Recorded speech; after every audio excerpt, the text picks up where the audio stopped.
Bonjour, bonjour et bienvenue sur KTV en direct à la télévision, à la radio et sur les réseaux sociaux pour ce temps de parole consacré au sport, j'aimerais dire même au sport pour tous. Et pour en parler, nous recevons Arnaud Jean qui est président de UFOLEP France, l'Union française des œuvres laïques d'éducation physique. Bonjour. Bonjour.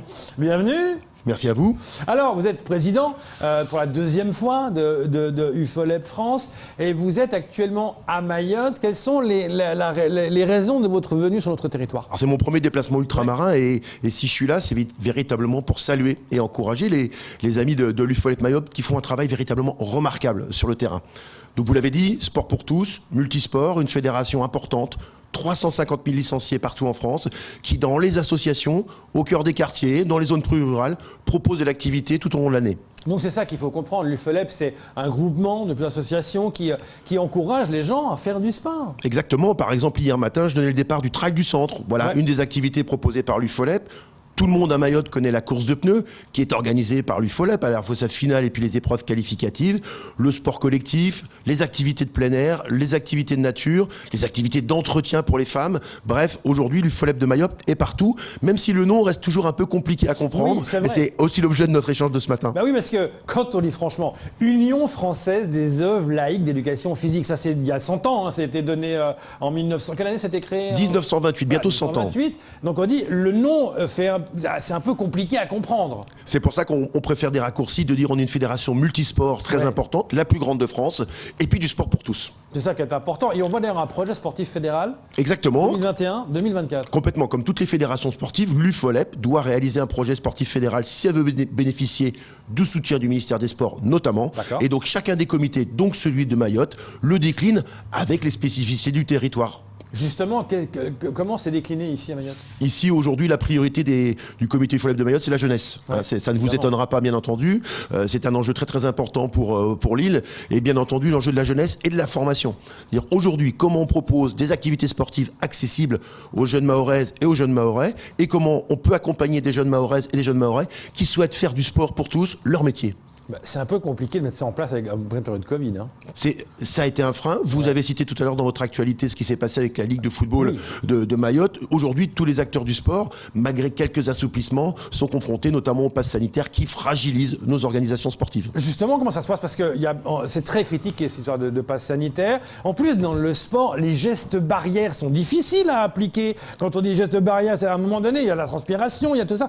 Comment on manage tout ça ? Par exemple, hier matin, au départ du Trail du Centre, toutes les coureuses et les coureurs avaient le masque jusqu'au coup de départ qui a permis qu'ils s'élancent. Il y a un certain nombre de mesures qui sont malheureusement incontournables, vous l'avez dit tout à l'heure, et qu'à l'UFOLEP nous avons même anticipé. Voilà, on fait en sorte de respecter bien entendu à la lettre le pass sanitaire sur tous nos rassemblements et sur toutes nos formations. Vous êtes président du FOLEP, vous avez l'habitude de voir plein de fédérations dans plein de départements. Vous arrivez à Mayotte, qu'est-ce qui change chez nous ? Ce qui change, c'est effectivement cette priorité, je le disais, à la jeunesse, cette priorité à la santé. Véritablement, l'UFOLEP aujourd'hui met un gros coup de pouce aux acteurs qui souhaitent se mobiliser autour de la santé des femmes, la santé des seniors, encore une fois la santé des jeunes. On a inauguré samedi matin une maison sport santé permanente dans un quartier de Mamoudzou, un très très bel équipement, un des plus beaux équipements que j'ai vu lors de mes nombreux déplacements. Et puis par exemple, sur la question de la santé, c'est la question de la formation avec nos certificats de qualification professionnelle qui permettent à des jeunes Mahoraises et des Mahorais de devenir des éducateurs sportifs du sport pour tous. Sinon, vous avez expliqué, samedi, vous êtes allé du côté de Passamenti pour cette maison de quartier. C'est important. Qu'est-ce qu'on va pouvoir y retrouver ? On va pouvoir y retrouver tout au long de la journée, au moment où les personnes qui en ont le plus besoin sont disponibles, des activités sportives proposées par des jeunes qui ont été formés par l'UFOLEP grâce à de nombreux partenariats avec leur certificat de qualification professionnelle. Et ils vont proposer des choses en musique, des choses liées à la découverte de son corps, pour les plus jeunes, pour les familles, pour les mamans, pour les hommes. Voilà, on a là véritablement un espace de pratique très, très, très intéressant. En plus, à côté d'une médiathèque, ce sera aussi l'occasion de mélanger sport, santé et culture. C'est un peu le but du FOLEP quelque part, c'est ce mélange-là. C'est œuvrer pour une insertion aussi. On parle d'insertion. On parle d'insertion, on parle d'inclusion, on parle d'égalité. C'est véritablement des enjeux fondateurs de l'UFOLEP il y a plus de 100 ans et qui, à Mayotte, comme partout en France, sont des enjeux majeurs. C'est vraiment majeur. D'ailleurs, vous êtes là depuis quasiment une semaine. Vous avez commencé par rencontrer les élus de UFOLEP, mais une rencontre importante, c'est vendredi dernier. Vous avez échangé avec le président du CROSS. On a échangé avec le vice-président. J'avais vu le président juste après. On sent des choses très convergentes, notamment pour revenir sur le sujet de la formation. Et aujourd'hui, j'ai pu mesurer combien, dans le paysage sportif mahorais, l'UFOLEP a une place très très importante. Je citerai bien entendu avec chaleur la présidente, parce que parfois, on ne connaît pas forcément l'UFOLEP, mais qui ne connaît pas Nawalou Yahya sur le territoire mahorais, voilà, qui fait avec les élus et avec les 8 salariés, c'est quand même une grande fédération, les 8 salariés qui fait un travail remarquable de terrain et de proximité. Oui, et puis vous faites un travail remarquable aussi, parce que vous rencontrez les élus. Par exemple, vous avez rencontré le président du conseil départemental tout à l'heure. Tout à fait. Quel est le but de ces rencontres-là avec le président, par exemple, tout à l'heure? Moi, je souhaite dire au président du conseil départemental, qui est forcément conscient de l'action de notre fédération, combien il est nécessaire de continuer à l'accompagner, combien il est nécessaire de prendre conscience que ces enjeux de territoire sont complètement convergents avec les valeurs que nous citions tout à l'heure.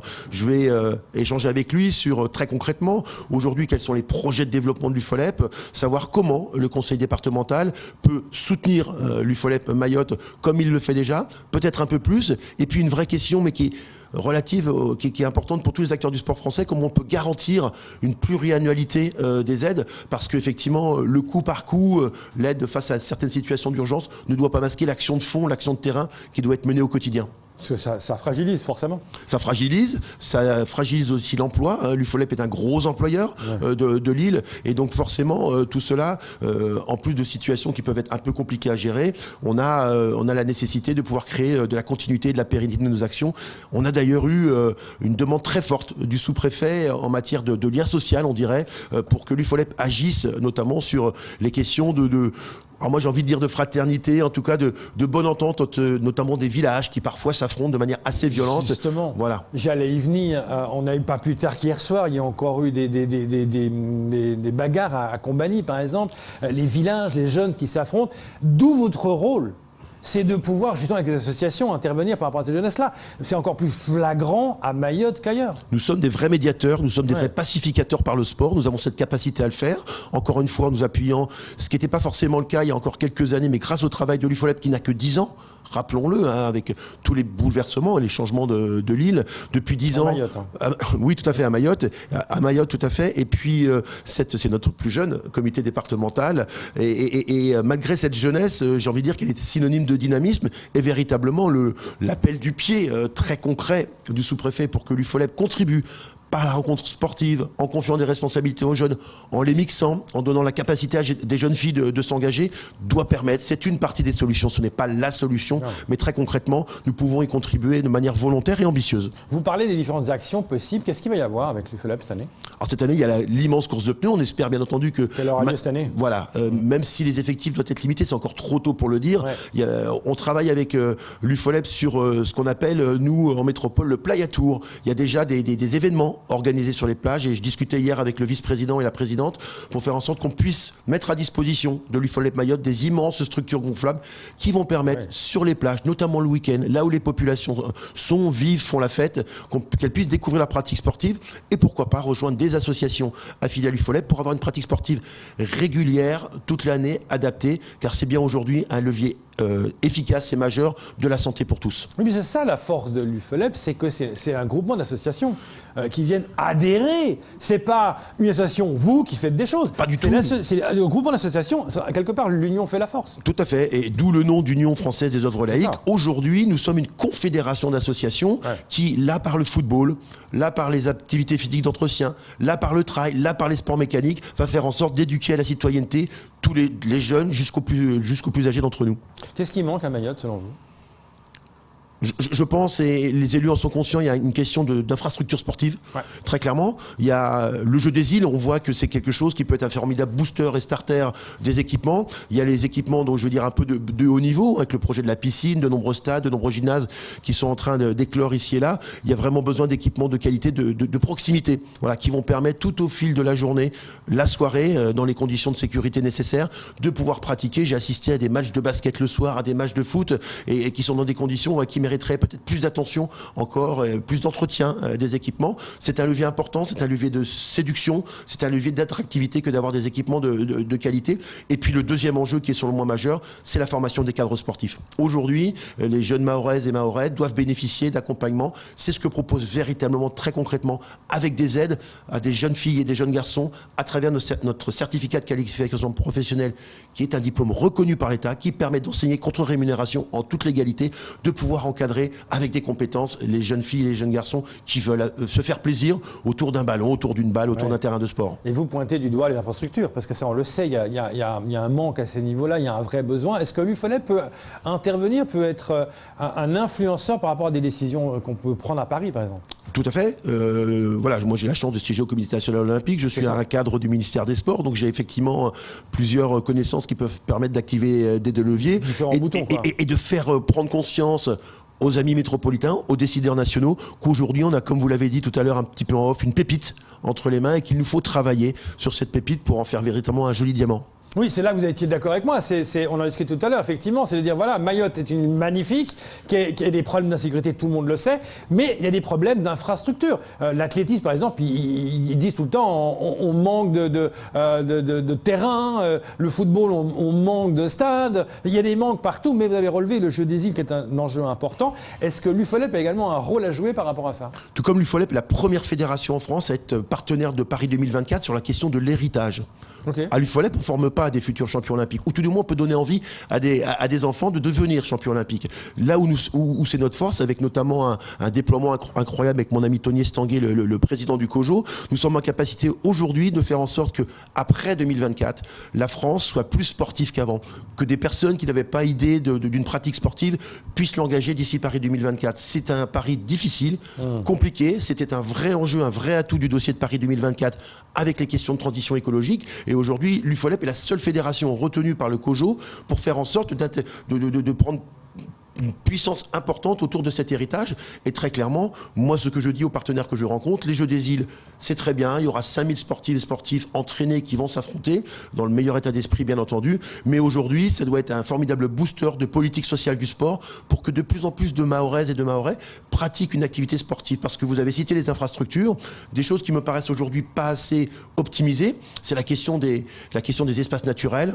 Aujourd'hui, vous avez des lieux de pratique pour le trail, pour le VTT, pour certains sports mécaniques sous contrôle, un terrain de jeu extraordinaire. Et puis surtout, ce que je prends conscience, c'est quelque chose qui est cher à mon amie Nawalou, la présidente de l'UFOLEP Mayotte, c'est peut-être que les Mahoraises et les Mahorais doivent plus se tourner vers la mer, vers le lagon, avec toutes les questions du savoir nager, d'apprendre à nager. Ça, c'est un thème énorme. Hein. Le savoir nager, effectivement, c'est un thème qui est chaque fois relevé. C'est crucial, avec bien entendu la question de la sécurité. Ouais. Hein, je tombe à l'eau, comment je me débrouille, mais pourquoi pas la question sportive, en aménageant des endroits qui, faute d'infrastructures suffisantes en matière de piscine sur les terres, on peut utiliser ce lagon, me semble-t-il, pour faire en sorte que les plus jeunes découvrent la natation sportive.